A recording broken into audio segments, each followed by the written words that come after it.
Article 370 அந்த 370வது உறுப்பை அகற்றிவிட்டால் அங்கே பயங்கரவாதம் இருக்காது என்று தொடர்ந்து பாஜக சொல்லி வந்தது. அதை நீக்கிவிட்டார்கள். பயங்கரவாதத்தை ஒழித்துவிட்டும் சுற்றுலா பயணிகள் இங்கே சுதந்திரமாக போகலாம் என்று சொன்னதன் அடிப்படையில் அதை நம்பி போன சுற்றுலா பயணிகள் இன்றைக்கு படுகொலையாகி இருக்கிறார்கள். எனவே இதற்கு அமித்ஷா பொறுப்பேற்று உடனடியாக பதவி விலக வேண்டும் என்று விடுதலை சிறுத்தைகள் கட்சி வலியுறுத்துகிறது. ஐயா திருமாவளவன் அவர்களை இந்த பல்லு படாமல் பேசுறதுன்னு சொல்லுவாங்கள்ல, அது நேற்று நீங்கள் கொடுத்த பேட்டியில் இருந்தால் நாங்கள் பார்த்துக்கிறோம். இப்படி தான் பல்லு படாமல் பேசணுமான்னு நான் என்ன கேட்குறேன், நீங்கள் முதல்ல யாரை கண்டிச்சிருக்கணும்? காஷ்மீர் முதலமைச்சர் ஃபரூக் அப்துல்லாவை, அவருடைய மகன் உமர் அப்துல்லாவை நீங்கள் என்ன பண்ணியிருக்கணும்? பதவி விலகுன்னு சொல்லியிருக்கணும். அவரை பதவி விலகுன்னு சொல்லாமல் அமித்ஷா அவர்கள் நேரடியாக பதவி விலகுன்னு சொன்னால் தார்மீக பொறுப்பு உங்களுக்கு என்ன இருக்குது? நான் என்ன கேட்குறேன், கிட்டத்தட்ட 2019 இன்னை வரைக்கும் எந்த ஒரு அந்த 370 நீக்கியதுக்கு பிறகு எந்த ஒரு படுபாதக செயலும் அங்கே இல்லை. மக்கள் சுதந்திரமாக உங்களோட இந்தி கூட்டணி தலைவர் ராகுல் காந்தி கூட அங்கே பனிச்சருக்கு விளையாடினார். அந்த அளவிற்கு ஒரு பாதுகாப்பான காஷ்மீராகத்தான் இருந்தது.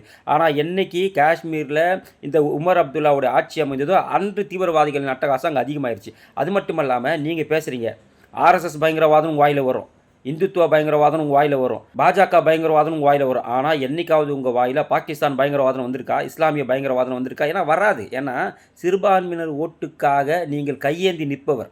அதனால் அவங்க ஓட்டு இருந்தால் தான் உங்களால் வெற்றி பெறும் என்ற ஒரு நிலைமையிலே நீங்கள் இருக்கீங்க.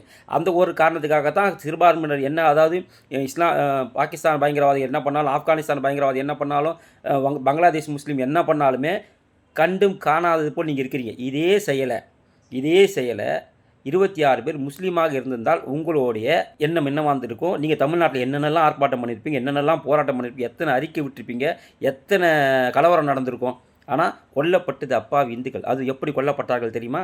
அவன் ஜெட்டியை கழட்டி, அவன் பேண்ட்டை கழட்டி, அவன் முஸ்லீமாக இந்துவானு பார்த்து இஸ்லாமியர்களுடைய முறைப்படி எங்கெங்கெல்லாம் வெட்டி எங்கெங்கெல்லாம் சுடுவாங்களோ அந்த முறைப்படி அவர்களை சுட்டு கொண்டிருக்கிறார்கள் இந்த படுபாதக இந்த இஸ்லாமிய பயங்கரவாத பாகிஸ்தான் பயங்கரவாதிகள். இதை கண்டிக்க வக்கில்லை உங்களுக்கு. ஓட்டு வங்கி அரசியலுக்காக இஸ்லாமியர்கள் ஓட்டு வேண்டும் என்பதற்காக ஒரு வார்த்தை கூட இது இஸ்லாமிய பயங்கரவாதம்னு சொல்லலை, பாகிஸ்தான் பயங்கரவாதம்னு சொல்லலை. நீங்கள்லாம் மனுஷனாக இருந்து அப்படி என்ன எம்பி சீட்டு ஜெயிச்சா அப்படி என்ன சாதிக்க போகிறீங்க? ஒரு மனிதனாக இருந்தால் ஒட்டுமொத்த மனித குலத்திற்கும் சமமாக இருக்க வேண்டும். இப்படி ஒரு சாரருக்கு மட்டும் பல்லக்கு தூக்கிவிட்டு ஒரு சாரருக்கு மட்டும் இப்படி கேவலமாக நீங்கள் பேசுவது உண்மையிலேயே வருந்தத்தக்கது. மக்கள் பார்த்து கொண்டிருக்கிறார்கள். நீங்கள் எந்த பக்கம் பேசுகிறீர்கள் என்று மக்கள் பார்த்து கொண்டிருக்கிறார்கள். தயவு செய்து உங்கள் நிலைப்பாட்டை மாற்றிக்கொள்ளுங்கள். ஏனென்றால் மக்கள் உங்களை தூக்கி எறிவதற்கு வெகு காலம் இருக்காது. இப்படி பேசும் நீங்கள், இஸ்லாமியருக்கு சொம்பு தூக்கும் நீங்கள், எனக்கு இந்துக்கள் ஒருவர் கூட ஓட்டு போட வேண்டாம், எனக்கு இஸ்லாமியர் ஓட்டு போட்டாலே நான் வெற்றி பெற்று விடுவேன் என்று சொல்லிவிட்டு தேர்தலில் நிற்க உங்களுக்கு வக்கு இருக்கா?